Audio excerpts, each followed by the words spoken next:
साथियों, किस्मत मेरी मुट्ठी में नामक वीडियो में आपका एक बार फिर से स्वागत है। साथियों, इस वीडियो में मैं आपको अंक शास्त्र के बारे में कुछ जानकारी दूंगा। अंक शास्त्र को कह लीजिए या अंक विद्या कह लीजिए या अंक विज्ञान कह लीजिए, बात एक ही है, इनके पर्यायवाची शब्द हैं। तो देखिए, इसमें पहले होता है मूलांक। मूलांक का मतलब ये होता है कि 3-4 अगर आपके अंक हैं तो उनको जोड़ करके एक ही अंक बनाया जाता है, उसको मूलांक कहते हैं। इसमें सिर्फ एक ही अंक होता है, एक ही संख्या होती है। और एक होता है संयुक्तांक। संयुक्तांक का मतलब ये होता है 2 संख्याएं होती हैं इसमें। और एक होता है भाग्यांक। आपका क्या भाग्य का अंक है ये उसमें बदलाया जाएगा। तो देखिए साथियों, मूलांक आप कैसे निकालेंगे ये मैं आपको बतलाऊंगा। इससे पहले मैं आपको बतला दूं कि ये मूल का मतलब होता है जड़, और मूल का अंक मतलब मुख्य भी होता है। तो देखिए मूलांक में क्या होता है, जैसा कि मैंने आपको बतलाया, एक ही अंक इसमें आता है। जोड़ करके अगर 3-4 संख्याएं हैं तो उनको एक ही में बना देते हैं। तो देखिए, जैसे आपको इंद्रधनुष आपने देखा होगा, इंद्रधनुष में 7 रंग होते हैं और उन 7 रंगों से ही हमको संसार की विविध प्रकार की वस्तुओं का रंग दिखलाई देता है। और इन 7 रंगों का जो मूल स्रोत है वो सूर्य की किरण होती हैं। सूर्य की किरण जो होती हैं वो आपके जो है उज्ज्वल होती हैं, धवल होती हैं और पारदर्शी होती हैं। और ऐसा लगता है कि जैसे उसमें कोई रंग ना हो, रंगहीन सी प्रतीत होती हैं। लेकिन उन्हीं मूल से ही सभी प्रकार के रंग निकलते हैं जो कि हमको दिखलाई देते हैं। ठीक इसी प्रकार से जो 5 तत्व बने हुए हैं पूरे संसार में, 5 तत्वों से जिसका निर्माण हुआ है, कहते नहीं हैं कि पंच तत्व ये रचा शरीरा, जल छित पावन गगन समीरा। तो जो छित जल पावन गगन समीरा है, इन तत्वों से हमारा शरीर बना हुआ है। और इन्हीं तत्वों से पूरे संसार में जो भी विविध प्रकार के, विविध आकार के, वजन के, हल्के प्रकार के जो भी वस्तुएं हमको दिखलाई देती हैं, बनती हैं, वो सब इन्हीं 5 तत्वों के मिश्रण से, उनके विविध प्रकार के अनुपात के कारण अलग अलग दिखलाई देती हैं और बनती भी हैं। तो देखिए साथियों, जैसे कि आपको मैंने बतलाया 5 तत्व होते हैं और इन 5 तत्वों का मूल स्रोत होता है आकाश। आकाश से ही आकाश तत्व निकलता है, फिर वायु तत्व, फिर अग्नि तत्व, इसके बाद में पृथ्वी तत्व और जल तत्व ये बनते हैं। इनके अलग अलग मूल गुण भी होते हैं। जैसे जल तत्व का मूल गुण होता है रस, पृथ्वी का होता है गंध गुण, और अग्नि का होता है तेज, वायु का होता है स्पर्श और आकाश का होता है शब्द। तो ये देखिए, आकाश का जो शब्द होता है, सर्वप्रथम ओम की उत्पत्ति हुई, ओम शब्द की उत्पत्ति हुई। तो देखिए, जैसे कि ये ओम शब्द है आपका,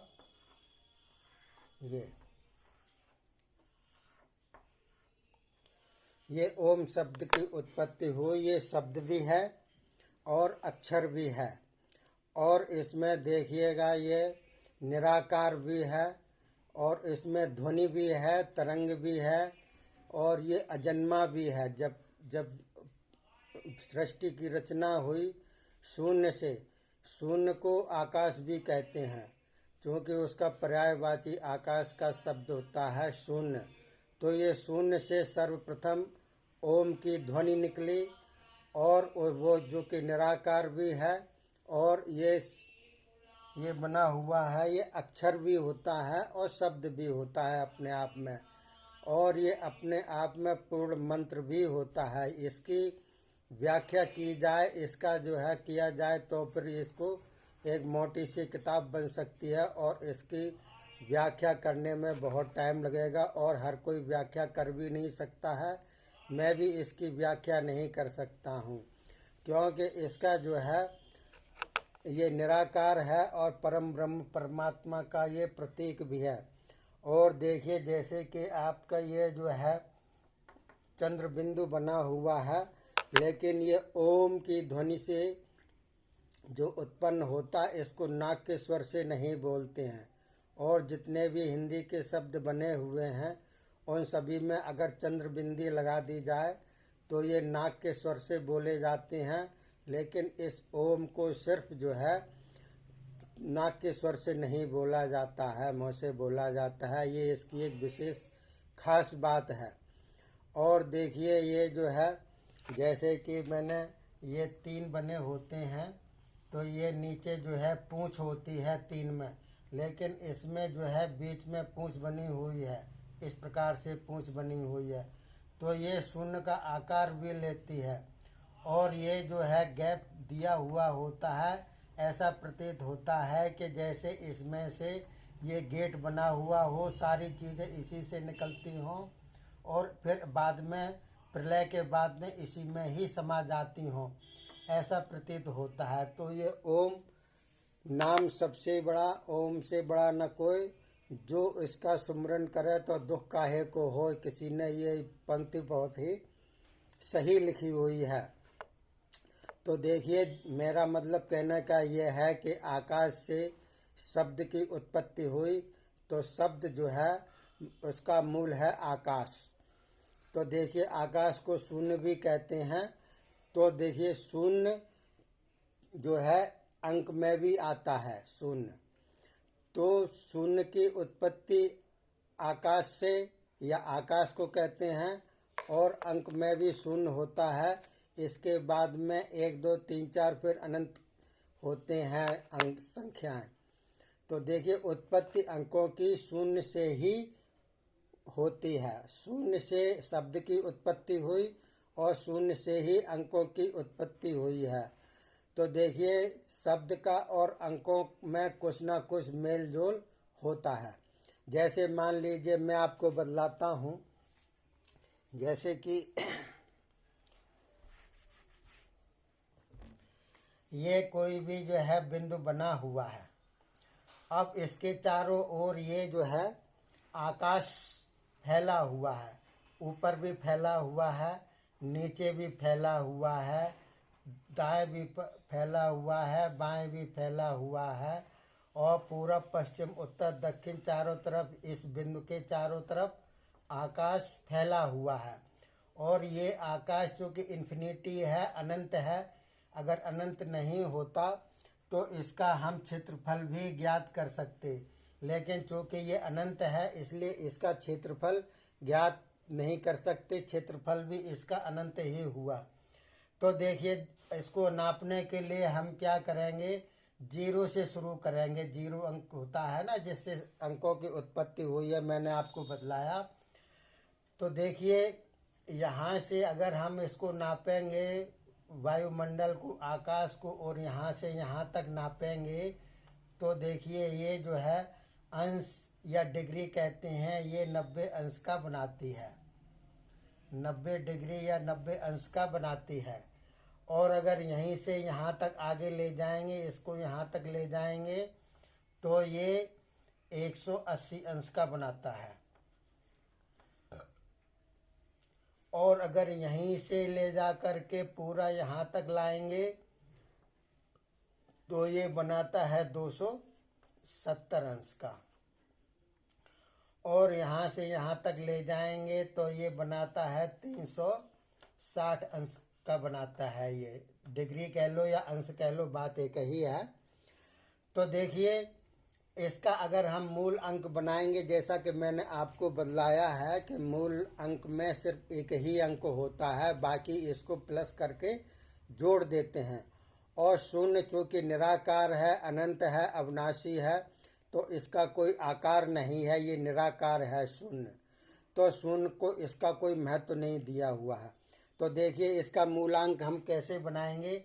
जैसे यहाँ से यहाँ तक आया 90 अंश, 90 9 प्लस 0 बराबर 9, ये मूलांक हो गया इसका, मूलांक हो गया इसका, ठीक है ना।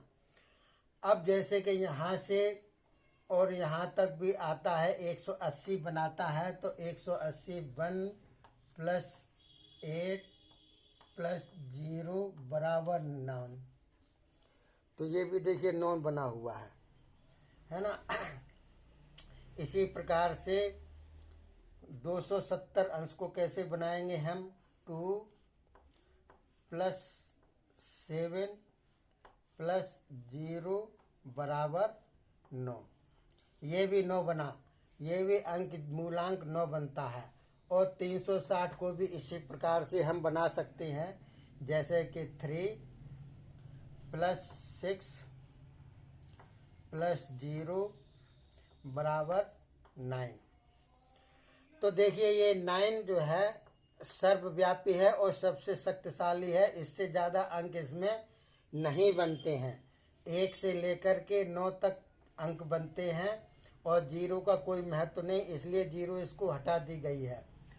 और देखिए अगर मान लीजिए इसको 20 से भी किया जाए यहाँ पर, तो ये 45 अंश बनता है, 45 अंश बनता है। तो 45 का मतलब होता है आपके देखिए 4 प्लस 5 बराबर 9, ये भी 9 बनता है।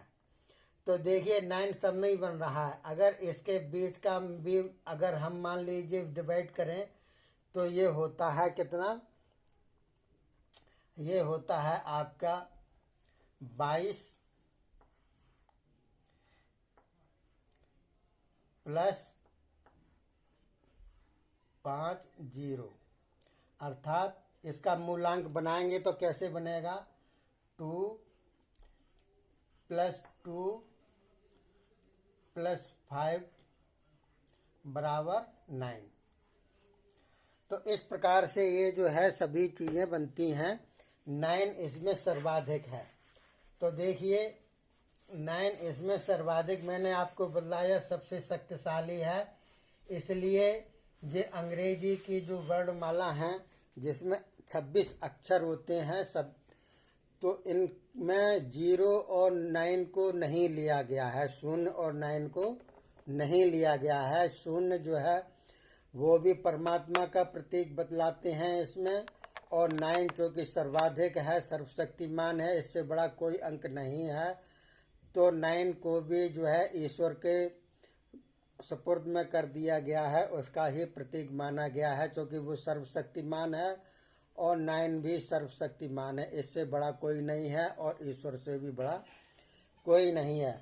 तो देखिए मैंने आपको ये अंग्रेजी के अक्षर लिखे हुए हैं, ये सारे ए से लेकर के जेड तक, इनमें सभी के नीचे जो है अंक लिखे हुए हैं, ये अंक लिखे हुए हैं।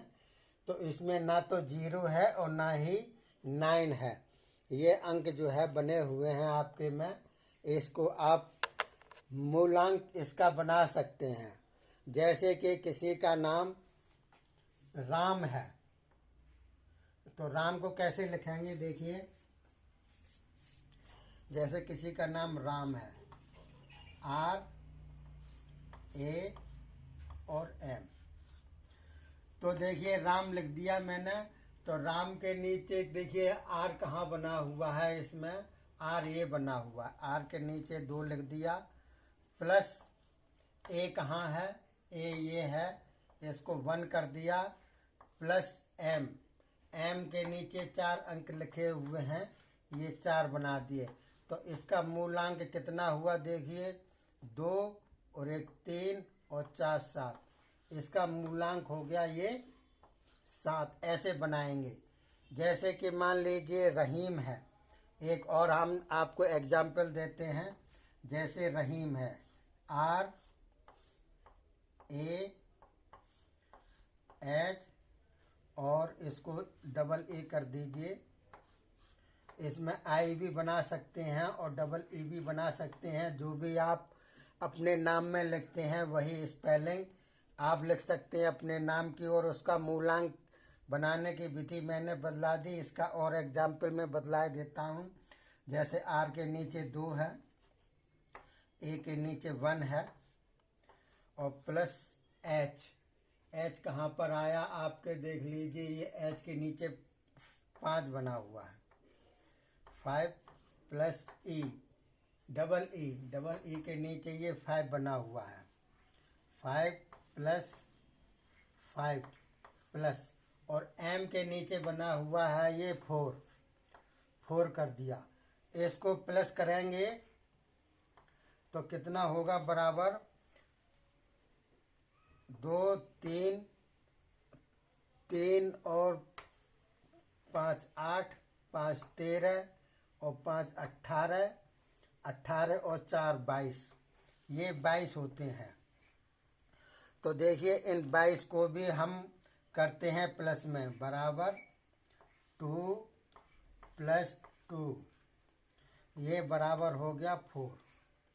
ये मूलांक हो गया आपका। तो इसी प्रकार से नाम का भी मूलांक हम निकाल सकते हैं। और मूलांक क्या होता है देखिए जैसे कि आपका जन्म 27 तारीख को हुआ है या 28 तारीख को हुआ है तो 28 का मूलांक कितना हुआ देखिए आपको मैं बतलाता हूँ।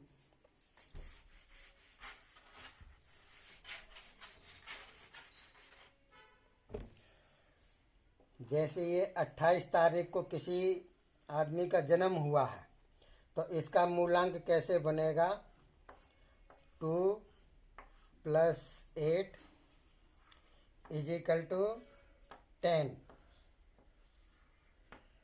10 का भी मूलांक बना देते हैं 1 प्लस 0 इज इक्वल टू 1। तो इसका मूलांक हुआ 1। इसी प्रकार से 1 से लेकर के और 9 तक तो बनाने की मूलांक को कोई ज़रूरत नहीं है, लेकिन 10 के बाद में और 31 तक की जो तारीखें होती हैं उनका मूलांक हम इसी प्रकार से निकाल सकते हैं। तो देखिए मूलांक जो होता है 1 अंक होता है और उस मूलांक के कुछ मित्र अंक भी होते हैं। तो देखिए मित्र अंक का क्या मतलब होता है, जैसे कि आपका कोई मूलांक 1 है तो उसके अगर कोई मित्र अंक है तो वो आपको सूट करेगा, आपका जो है साथी बनेगा, उससे आपको फ़ायदा होगा। और अगर आपके लिए मान लीजिए वो मित्र अंक नहीं है, किसी का नाम है मान लीजिए उसका मूलांक और आपके मूलांक से मेल नहीं खाता है तो वो फ़ायदा नहीं करेगा। तो इससे ये फ़ायदा होता है। इसी प्रकार से गांव के नाम का मूलांक निकाल सकते हैं, शहर के मूलांक का निकाल सकते हैं, आप जो है किसी का भी मूलांक निकाल सकते हैं। और अपने मूलांक से आप देख सकते हैं कि हमारे मूलांक से इसके मूलांक का मेल खाता है कि नहीं खाता है। इस हिसाब से आप उसका जो है निष्कर्ष निकाल सकते हैं। तो इस वीडियो में बस यहीं तक मैं विराम देता हूं। आगे वीडियो में इसी के साथ ही अंक शास्त्र में और भी बहुत सी जानकारी दूंगा। तब तक के लिए धन्यवाद। जय हिंद, जय भारत।